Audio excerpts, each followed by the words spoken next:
Hello, everyone, and thank you again for joining me on another episode of Sitting Down with Scholars. I'm Jordan, a PhD student, and I'm joined by Dr. Mandie.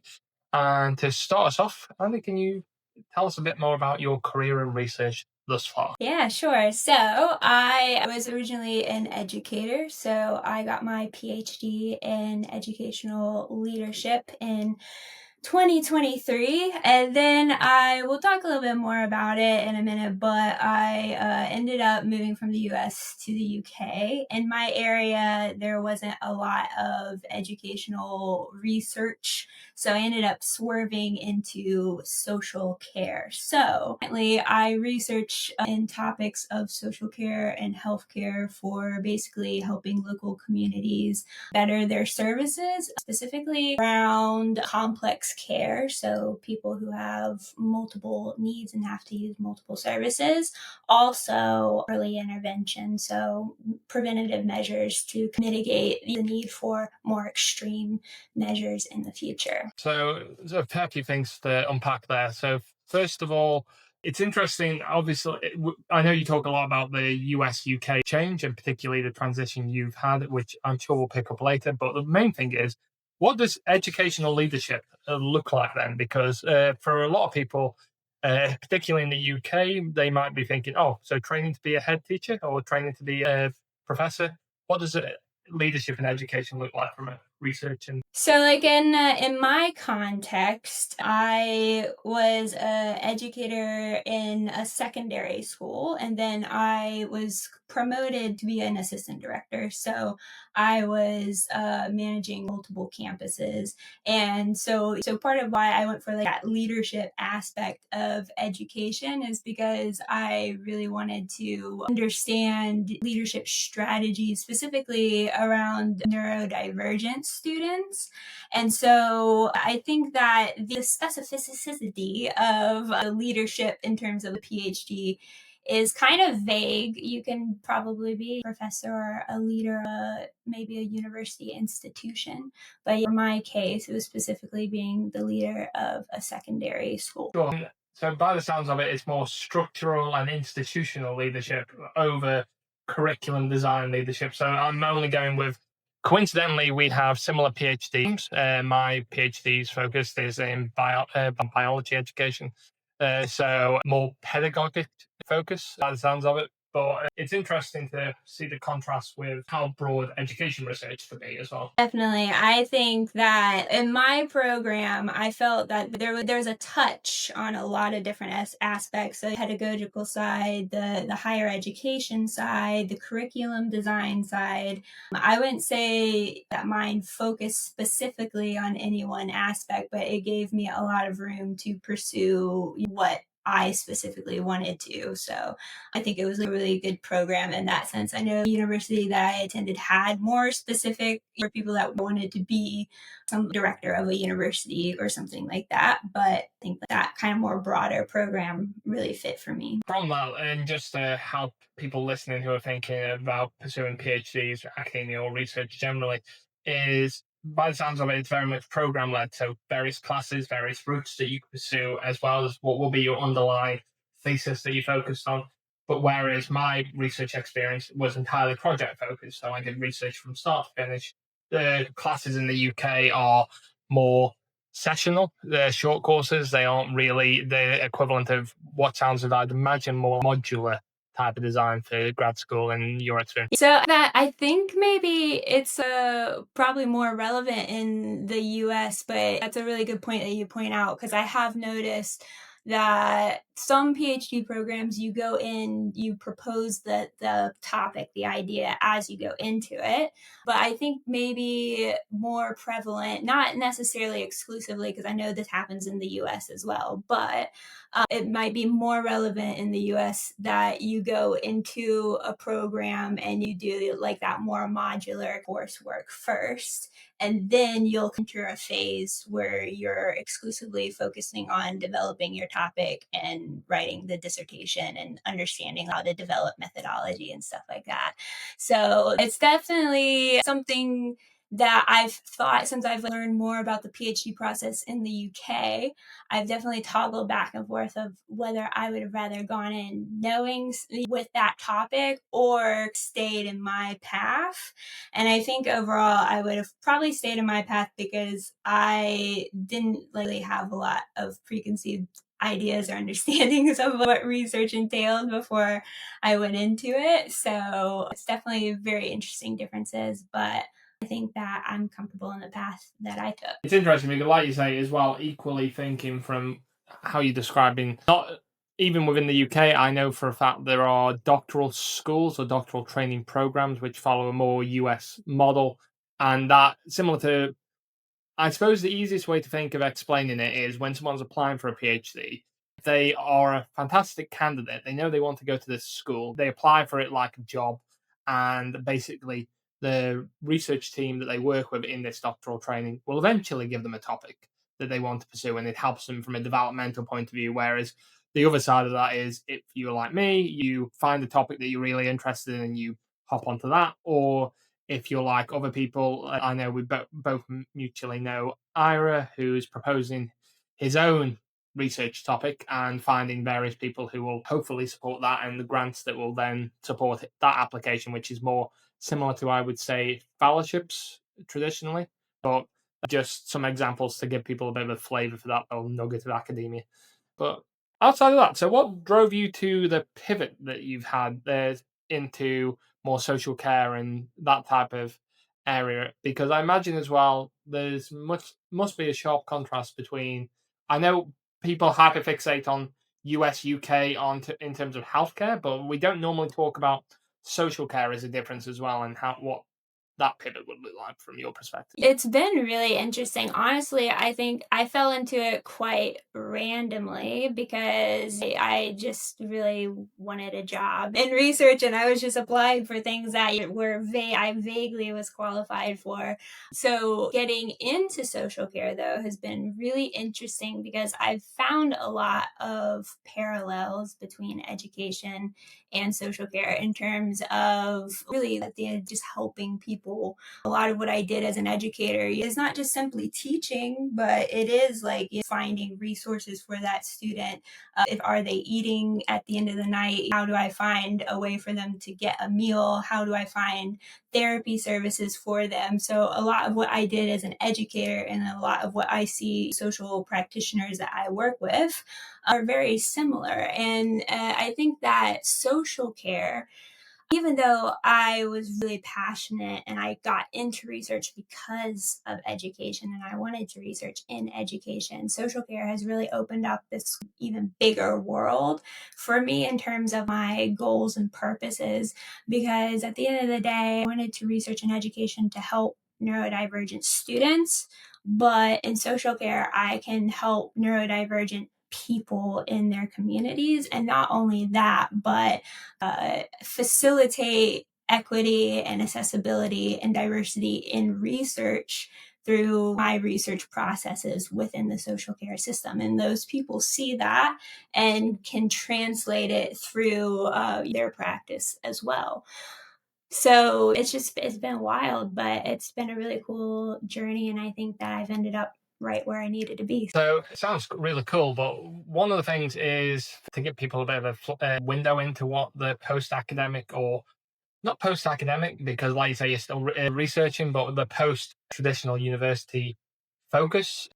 Is that more company, think tank, policy group, just in terms of broad category? How would you describe it? Yeah, so, well, I work for a council, and basically they've inserted a research cohort that they basically are using to figure out what are the issues in social care. And now it's slightly bridged into healthcare as well and figure it out that way. So it's very, I think researching post your PhD can be very random and wild in that sense. I like dip my toes into all sorts of different categories in terms of housing or telemedication or just little community volunteer research. But I think that when coming from a PhD and being so focused on one thing, when you get into the real world, it's very much just you're out in the wild. So No, I can imagine. And it's interesting because obviously, for most people, to keep their toe in academia, even slightly, there's still a publishing side that people have to try to pursue because whether this is your end goal or same as similar point, just starting the new role outside of PhD whilst still adjacent to university is not in an academics facing role, and you've got to think I've got to keep a certain amount of foot in this store because if I can't close it completely, otherwise going back is insurmountable or so on to a lot of degrees. But it's interesting working with such an organization, what councils are in the UK. That would, I imagine, be across the board then, social care, not just targeted at one end. and not really anything specific. I really like, there's just so many little projects that are things I don't even know anything about, you know what I mean, sometimes. But I really like all ends of social care for the most part, again, is just what I've got my fingers in right now. So it's fun. No, and I know from working in schools in the to give people again a bit more of an idea of what the system looks like, you have everything from send funding for students with high needs to transport situations and systems that are needed for both the parents and students and care leaving students and so on. There's such a multitude of fascinating and interesting dilemmas that a child, a parent, and the various communities have got to deal with. So I can well imagine that it's an interesting career path to be pursuing and to be involved with, and it sounds really rewarding as well. No, definitely. It's been like, I just think the opportunities that I've gotten since entering this with this council and this research cohort that they've created, the freedom that I've had in pursuing things, the freedom that I've had in how I do things in research has been extremely rewarding, and I think really shaping of my own goals as a researcher as well. I suppose one of the things that I want to go back to in thinking about your more early research careers, and whether it's the researcher a researcher you work with or someone who in your current work has really pushing you this way. Have you got someone who really inspired you or inspires you currently to be who you are? So I think my grandmother has probably been like the most inspirational person in my life. So she was diagnosed with muscular dystrophy when she was quite young, which is very rare. But she was also a very creative person. And so this is in the 40s and 50s, she used to go look at like, fashion magazines in a grocery store. And then she would go home, find an old dress or some old material, and she would recreate and all night sewing and making that latest fashion that she saw in the magazine. And then she would go to school the next day, just dressed up like that. And so that, she was so talented and like, yeah, especially like sewing and things like that. But as muscular dystrophy progressed, she lost the ability to walk. Eventually, she lost the ability to use her hands. But what was most impressive about her is that anytime she lost those abilities to do those creative things, she jumped full force into another thing. So she became a genealogist. She won a lot of awards she wrote tons of books. She helped people find their long lost relatives, people who were adopted and stuff like that. And then when she lost the ability to type, she became an awesome scrapbooker. So I think that's really taught me in life, because I'll talk probably a little bit more in a second about my journey in academia, that her resilience has been really inspiring to me just to like keep going, because my path in life hasn't been very straightforward either. And I don't think I would be where I am today. I don't think I would have a PhD if I didn't have that kind of example in my life. Sounds fantastic to have someone like that to reflect on.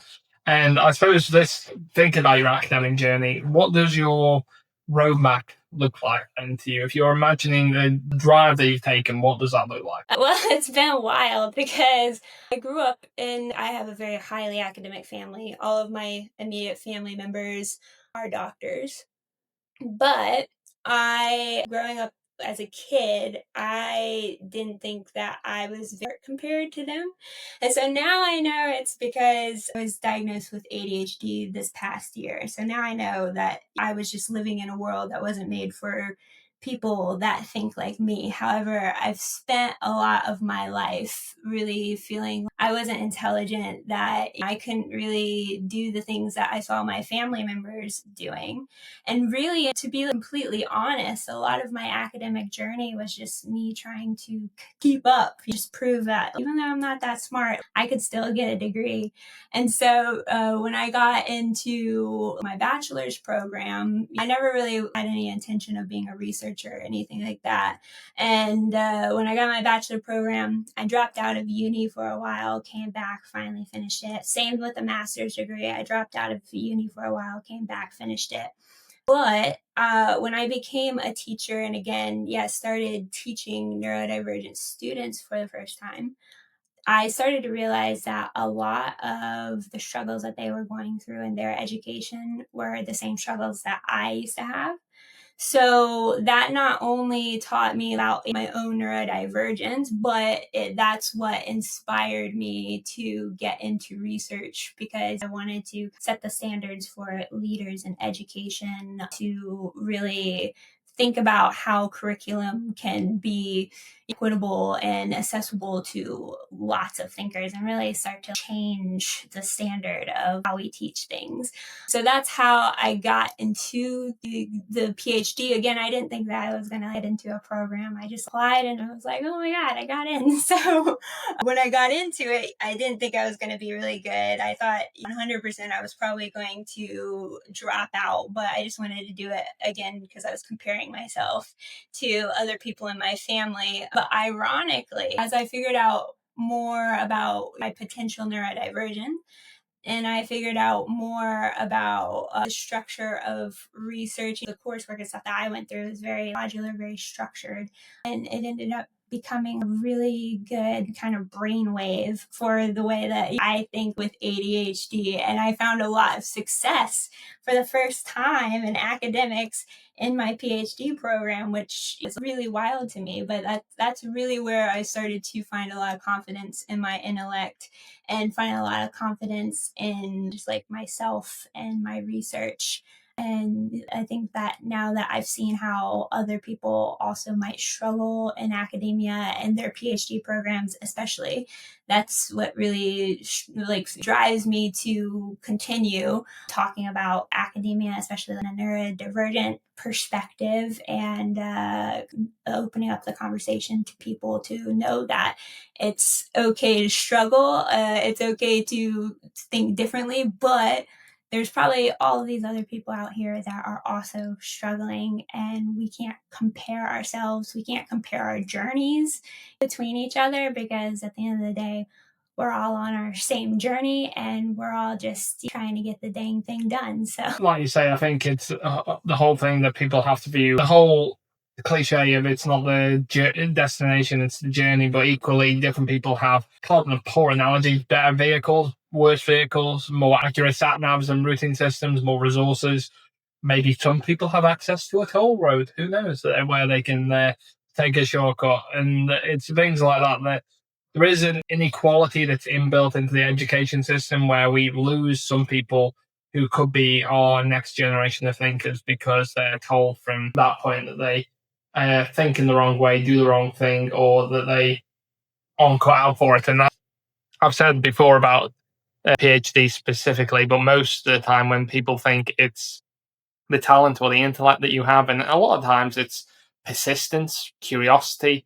Those are the qualities that aren't really appreciated in the school system, I would say. They're appreciated at the high end of research and academia, at least to a degree, but they aren't appreciated in the schooling system to any level enough that it actually has an impact. And I would argue we don't really teach anything to do with philosophy or that type of thing early enough to really cultivate that in students. I 100% agree. Like when I was a teacher, it just really shocked me thinking when I was a kid in school, if you had that label of being autistic or having ADHD or being dyslexic and all that stuff, it would immediately label you as you're never going to graduate high school, you're never going to go to college. And so that's been a big driver for me when I was teaching to these students to pursue higher education and stuff like that. But I think also that you can really apply that to the PhD program as well. I think academics, we want to discover all of these great things. We want to solve all the world's problems, but it's still very limiting in the way that we think, and it's still very limiting in the way that we gather other people into the research realm. But at the end of the day, I think it's like the more different brains that you can bring into the system, the better the world is going to be. And so that's why we really have to promote that, especially in higher academics as well. I think equally similar to one other point of advice, I suppose I would offer for the next generation as well is be curious, be interested in a particular topic, but also be prepared to take pivot as and when, because that journey, the destination can stay the same, but you can take various different paths to get to it. And I know by the sounds of your early career and my own, I took a pivot from being interested in animal behavior to working more with farm animals because there was less demand, or well, more demand and less supply of people who are interested in the farming sector and agriculture than there were in companion and zoo animals and that type of setting. So you take the pivot. I'm still broadly pursued the career I wanted to do. It just took a slightly different deviation to get to where I wanted. I think it's important to not to be afraid to be a wanderer, honestly. I think if you want to talk about my life outside of academics, I've done so many different random things in my life. And I used to be really ashamed because again, when I'm comparing myself to others, I'm looking and saying, well, people from high school, they've been in a stable single career their whole lives, blah. But now I've really come to appreciate being a wanderer, because really all those random experiences that I have led me here to the place I'm really, in a sense, living my dream life and research and in my personal life as well. And I wouldn't have gotten to this place and brave enough to move to a different country, been brave enough to pursue a PhD or do the more creative things that I tend to do in research outside of publishing. I wouldn't do those things if I didn't have those wandering experiences in life. So it's definitely important to keep yourself open when you can to pivoting with just going ebbing with the flow. You know what I mean? Because you never know where you're going to end up, and it might honestly be better than what you thought you were going to want to get to in the first place. I think that's the key point to really draw from, the fact that you're enjoying the experience and you're learning from the experience as you go. And when we think of various different discussions about, like you say, that dream career that most people have, I'm going to get in that job, that's going to be my job for life. I do think, I'm not a doomsayer with the whole AI is going to completely proliferate the job market. I don't think that would be the case, but I do think you need to have plans for different things. You need to see that you need to be happy in what you're doing and see where different opportunities could lie and be prepared to explore them. I think there are people who go hyper specialist and therefore can make a success of it, but equally there are people who this is what I want to do and then have such a rigid loop that they can't move from that. And equally there are people who pursue that one career, think that's going to be the fit for them, and then within 5 years burn themselves out and get sick of it, bored, whatever, and then change. I think the average is now that you have 2 career changes in your lifetime. So not a pivot, but a complete change in discipline where you go from, let's say you were a STEM researcher to being a wandering artist, let's say, and go from that approach. But just to pull up on thinking about your impact and what you hope to achieve, whether that's in your research focus or in the current job or however you want to focus that lens, what would you say is the impact that you hope to achieve? I think that I don't really care where I end up. If I end up if I stay in the self care world, if I go back into education, I don't know. I don't really care what field I'm in. I think that my overall goal and hopes of what I make an impact on is just at the research world as a whole. I want to, number one, and I talk a lot on social media about this, but I want to help people who are not in academics and not in the research world understand how to have informed evidence based conversations. So I really want to take away demystification, or I guess a demystify research, or the idea that academics are so special or so smart we can't come down out of the clouds or whatever. I want to take away that idea and really teach people that research and evidence is for everyone, and you can really use it in your life to have informed conversations and form a better world that way.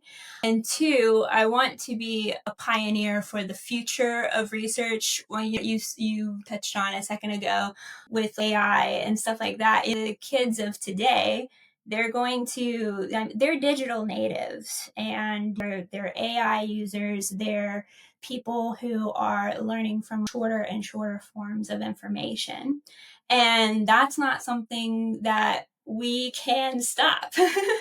So I think what I've seen in the research world thus far is there's just really this reluctance to move forward in terms of digital technology and innovation and mixing methods and getting creative with research. But I want to be a pioneer in research in terms of setting the stage to how we can recreate research to fit the next generation, because it's going to look completely different. But if we don't go with that direction, the more that we hold ourselves back because we're like, oh, this, oh, that. I want to just keep the rules solid, or I don't really want to get rid of my more analog tendencies. The reality is that the future is going to move forward without you. And if we don't set the path for how people can build to better research in that capacity, then research is going to crumble. So I just want to really start advocating for that. Exactly. Right. Like you say, surfing the wave rather than getting crushed by it type approach. And I think it's one of the things that I do think the point on education more generally, and as both having an education background, attention span is a problem in the education system. I do think we also fool ourselves in the respect that attention span is not just a young person's problem. The amount of people that I see that read the headline and don't read the article, or only a snippet and they take that as gospel, that is just as much of a problem for someone in their 60s and 70s as it is for someone in their 10s and 20s. And I think that's an issue that policy has to address and people have to address as a community, not just it's not an education system problem. It's society is now accepted social media begrudgingly, and it's a consumer's medium. And unfortunately, we are in a situation where people do consume sound bites and snippets, and that's what they're interested in. And I don't think media has changed. Same as degrees, I do think we'll possibly see a change where we have the undergrad in the UK as an example. I think has to become a career more professionally generalized, because to make it accessible for those who want to get those professional skills whilst keeping the research element. So I think, regrettably, I think we're going to have to see some tightening of that focus into more of a generalist. And equally, I think from a media literacy and literacy point generally, I think we need to recognize that the tides it's changing, that we need to encourage people to read the full article. And equally, part of that is probably addressing the clickbaity type headlines or article titles across different medias. No, exactly. I think Ira said something really interesting along the lines of, I think that us as humans, we really are more geared to think in short term forms. But I totally agree. The way that we've gone about it in terms of sound bites and these headlines and just taking everything for face value has really created a really dangerous pathway, I think. And so I think what's important is, of course, critical thinking and things like that are important, but we need to find ways as a society to really start just like teaching that in a more kind of easier to understand way. Really like retraining people to stop when they see something, they stop and think, is that the truth, or what are the other factors that are behind what you see on social media or whatever. So I think that it is possible to re-gear people to start questioning what they see, but have to do it in a way that resonates with these future generations. And I think that the resonating point's a key element, because I think when you speak to different students or different people, I think it's getting them to see the value in questioning and the interest in it. Because I think, unfortunately, the school system is part of the problem in this regard, where the curiosity is basically rolled out of the person. There's very little questioning encouraged. It's you're doing this past test and you're going into the job to earn a paycheck, and you're going into pursuing this interest or hobby to win. And it's all about the set answers that you get from those various different points. Whereas I think what encouraging that interest in curiosity again, in questioning and being a bit unsettled, but not necessarily being, your worldview doesn't need to crumble every time something challenges you, but it does need to think, okay, how reinforced am I in this? Am I strongly opposed? Am I strongly in agreement? Do I want to argue this? If I want to argue this, what information do I have to hand to take this view? And is my argument going to hold up? Because I do think those are the questions that we need to encourage, and we need to make, to some extent, learning fun again. Because I think part of the problem we have is in the UK, especially, we keep talking about lifelong learning. But I think the problem is we talk about lifelong learning from a skills and a professional point of view, but we don't talk about the reason and the motivation people have from that. Because I can think of when I was in school, I definitely heard at least two teachers say, "Oh, well, you don't need to do maths after this point. You can put it to one side. You don't need to do this again at one point. Once you've learned it, you can put it to one side. You can basically bin it." And it's like, it's a terrible attitude from learning as a approach, because you're constantly learning. And if you want to keep your brain healthy and prolong, you would say, your mental faculties, you need to go in the approach, well, you're going to be learning up to the point when you hopefully hit the casket, is what you want to be, constantly taking in new information for a hobby or for fun, not just. So my whole thing about passionate about reading type things, that a lot of people don't want to consume books. Books are some of the most fun things to go, and it should be something we encourage more. I think that's like an interesting point of lifelong learning. And I think the context of learning for a lot of people is skewed as well, because they're thinking books and they're thinking math and English and art and, or no, well, no, maybe not arts, but science and stuff like that. And things that probably really bored them in school. But I think for me, one of the ways I've kind of just like started to really reset my way of thinking is that you can learn from anything. Just like, well, one of the things that I have to learn from being in the UK is British humor is really, especially like being with like the ADHD and stuff. Like humor goes over my head in general, but British humor is really difficult for me sometimes. And so just simply having a conversation with somebody is learning those nuances of humor and stuff like that, or just simply learning how to you're going to a pub has been incredibly insightful to me. And so I think when we say learning, we need to think of all of the things that are outside of like a traditional kind of learning that we can find insight.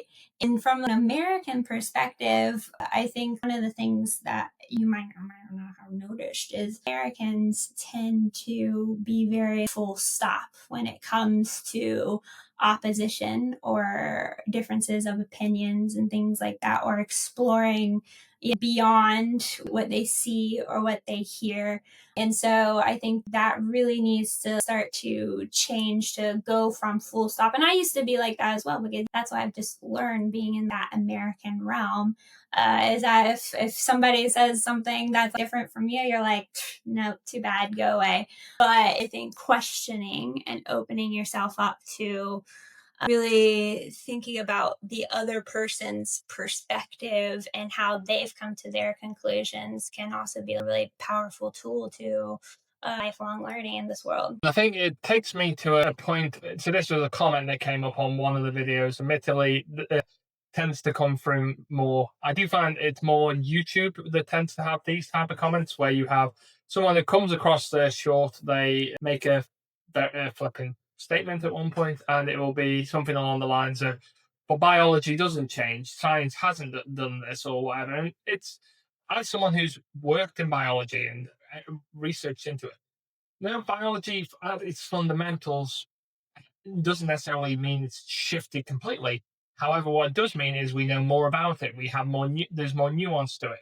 What was in a textbook 10, 20 years ago might not be relevant now. And when you bring in arguments from the humanities, from the arts, and how we can interpret different things socially about this and how this research has been conducted, that might not directly change the merit that's gone on in that textbook, but what that does do is it gives you the context of how that research has been collected and what the outputs those individuals were looking for. Because if equally, in some cases, it's also crediting individuals who might have coded or discovered the research earlier than someone else and taking that approach, because not all approaches are necessarily the best ways of approaching something. I know how we do healthcare research on people of their various different ethnic backgrounds, both historically and currently, is fraught with difficulty and challenge, and in a lot of cases, opposition. And equally, when we think about, I would say, how most people would argue, I tend not to look at it as hard and soft science, because I do tend to go formal and informal. But when you look at the social sciences, particularly, and you think, but so this is just someone pondering it with research. They're pondering it with qualitative data, not just, there is value in people's opinions and their thought processes and their comparison within that to what they're saying, what they're illustrating, what they're presenting. And all of that has value as well. It might be different than quantitative data, but it doesn't mean it's any less valuable. It just means you might have to take both of those data sets and come to a conclusion. But to me, there's a richness in the interdisciplinary approach rather than the, I'll shut one door and or I'll keep one open. And I do think that's a problem in academia itself. Never mind when you get into the public realm, when people go, "Oh, that's fact." Yes, well, fact is a fact, but it does have an element where it does evolve. You've got to think of research as an evolving medium, not just a set medium. It changes over time. I completely agree with you. I think academia can be, or research can be really stuck in its ways sometimes. But while, yeah, some people argue quantitative, of course, has the facts, has the numbers. One of the things that I learned when I was a teacher was really how to understand different people's perspectives, because a lot of times, if you have a parent that really cares about their child, and maybe you've punished that child as a teacher, they come back and they're like, oh my God, like that and the other. You really have to learn how to see from their perspective. And then once you start seeing through their perspective, their emotions and their worries, and I know a lot of people say, oh, all this parenting stuff in when it comes to education these days. But if you really do take a second to look at what their feelings are, what their perceptions are, you might be like reprimanding the kid, but then they know the kid's struggling with something, or they're nervous to approach a teacher about something, so they do something naughty instead. Once you start to learn those things, your mind expands to how you can prevent things in the future, how you can change the way that you deal with the way the child behaves, how you can change your approach to speaking to your parent boss. So what I'm getting at is, like, qualitative research, I think, offers so much richness in those real life actual perceptions. And at the end of the day, those are the things that really matter. And so when we get into research and we want to be really rigid about it, I don't know. I think it's really exciting, a lot of what I get to do. And I think that it's more possible probably in a UK research realm than in the US, is experimenting with these mixings of methodology and stuff like that, to come up with these more authentic points of view. And so I think that if we keep research really rigid, in a sense, you're just limiting yourself. But when you open the world to all of these quantitative and mixed methods and qualitative possibilities, then that's when you start to find some really interesting stuff. That's the place where, that's the sweet spot of research, in my view, where you want to have they come to the point and they go, I got this insight from this parent's voice, from this student's voice, or from the member of the public's voice. And equally, it's the voice of the community who's being served by the research. But equally, I think it's the argument about if you're sitting in that environment and you aren't from that community, it's giving that community the opportunity to feed into what is the voice that is being drawn from. And I think the other thing that we often do in certain fields is make decisions on behalf of people before actually listening to them. And then we're surprised when they either know what we're on about and don't see why we've looked at that because that's not really the problem that they're dealing with. B, don't explain it that well because I would say this is more of a STEM problem than I would say humanities because of the very nature. STEM tends to be, in a lot of cases, poorer at explaining different things because of the jargon that's associated with it. An example would be if you say, let's take this product is effective against this and so on. You need to tell people it's effective to a point. It might have a consequence for other things. You need to add some of that data or that point to it because otherwise people go, oh, this is going to fix everything.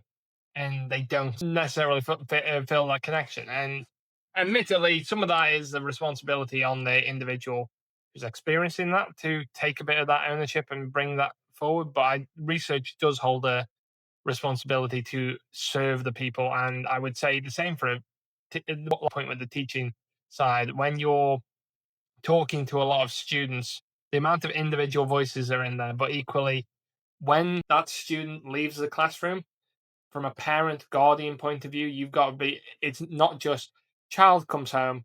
How did you do in school today, little Joey? Oh, I did XYZ. That's great. And then they get back to whatever they're doing in their busy lives and so on.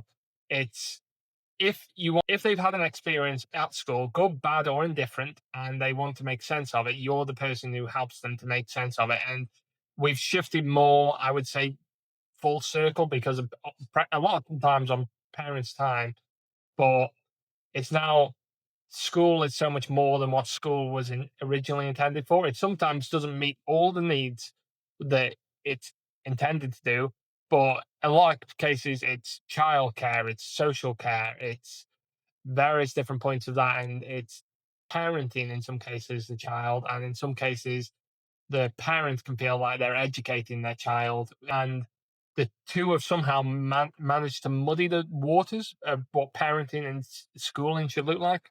And I think that's going to be another powder keg that's going to go off at some point. That's pretty much why I probably won't be a teacher ever again. It's kind of muddying the waters between, well, defining what a teacher should do and what a parent should do, because I think that each side tends to put a little bit too much responsibility or too much pressure on the other side. However, I just think we've also just lost a lot of really understanding how to, I guess, rear and educate a child as well on both sides. So education, it's a mess. I did it. It was fun. Probably not again. But going back to your point about research, is meant for to benefit people, isn't it? At the end of the day, yeah, that's very true.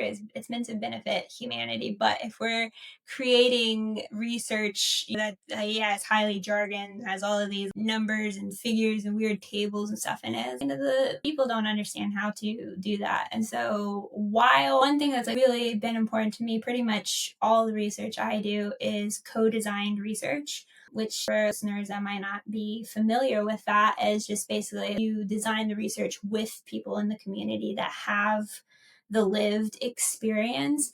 And I think that's just such a valuable way to me to really, yeah, really like not only introduce research into the world, but to really start to gain truer perspectives of actualities of things that you're studying. But also, it's really inspired me a lot in my outputs. I think, at least my realm of research, I know a lot of people put a lot of pressure on like publishing is a big thing for us as academics. But in my realm, I think that we're starting to find a little bit more creativity. And so I've fortunate to start developing more outputs that are less jargoned, more real world, relatable things for just the public so they can see what we're doing and understand how it affects them. A lot of times I am not only writing a paper, but I'm writing an infographic and a brochure, and they're all worded slightly different ways for slightly different groups of people. And at the end of the day, I think that integrating those more creative dissemination output, whatever you want to call it, materials is really important to get it out into the world and not keep academia in a database somewhere. That's a point that I feel like we could discuss for a far longer period. Than one of the things I want to pivot us onto is a bit of a change of pace, and that's the rapid fire telling me your story in 10 words or less. So, starting off with, what did you want to be when you were younger? I wanted to be a musician, and I did that. Okay. Any type of music? Opera. Different type. I don't know why. Whenever someone says music, a musician, I always think instrument is the first thing I go to. I never think singing off the top of my. Next one is, how do you want people to see you? I think, like I said previously, I want them to see me as a pioneer in research. Speaking of your research in your field, can you describe your field or work in 10 words or less? I think specifically in social care right now, in the realm I'm in, innovative, creative, ever changing. And last one, what is a surprising fact about you that most people won't be aware of? I think navigating complex care cases effectively. Potentially gone for two areas that people might not be aware of. Well, I just said that I was an opera singer, but I also was a hairstylist. So, Random sometimes the best way of going about. so like I said, I've had a very random life. And just as we're coming up to the end of this episode, one of those three more quick fire questions, but not with the word limit, is first of all, if you were given a pot of money to reallocate your time into outreach, teaching, and research, if you were going back into academia, how would you do that? I think, like I said, my teaching days are probably mostly over, so I wouldn't focus too much funding on that unless I was just exclusively teaching how to research. But I would probably for more so equally put money into outreach and research, because the research is important, but it's what happens afterwards that really matters. And so I just mentioned with those creative outputs, and that could be into outreach as well. I think those things are pretty equally important. I'm not discounting education or teaching, but for me, I've been there, I've done that. It was fun, ready to move on. And before I move on to my last guest question for you, what question would you ask the next content educator about their research and content impact? Well, I think that the next person I would like to know maybe what is their favorite Greek methodology story. Because I don't know, I love all of the Greek methodology kind of stuff, and I think it's really interesting, especially how media today has twisted the stories to fit different narratives and different eras of time and stuff like that. So I would definitely be interested in knowing more about their thoughts on that. Then my last guest question for yourself is, what do you do that has no goal or expectation, just for fun? Look, I run, and I'm a very terrible runner. I've got a really bad pace. I run 13-minute miles. I don't really try to run better or faster, but for some reason, I just wake up every morning and I'm excited to go do it. So that's just what I do in my life with no goal or expectation. And the fact that I thought you were going to go with that you were going to say at the end nearly there, oh, I run, but not for fun. That's why I thought, I thought you were going with that. I genuinely do run for fun. I think I follow people on Facebook and stuff that run. Everyone is all about gear and the times and the pace and all that stuff. I really don't care. I just want to go out there and run around. So that's all I do. Just as we have a little bit of time to fit a bit of advice for the next generation, what if you giving advice to someone just starting out? I don't mind where you pitch it. What would be the advice you'd give someone who's just embarking on their academic? I think what we've already touched on a little bit is don't be afraid to explore. Don't be afraid to look at all the different possibilities that are out there for you.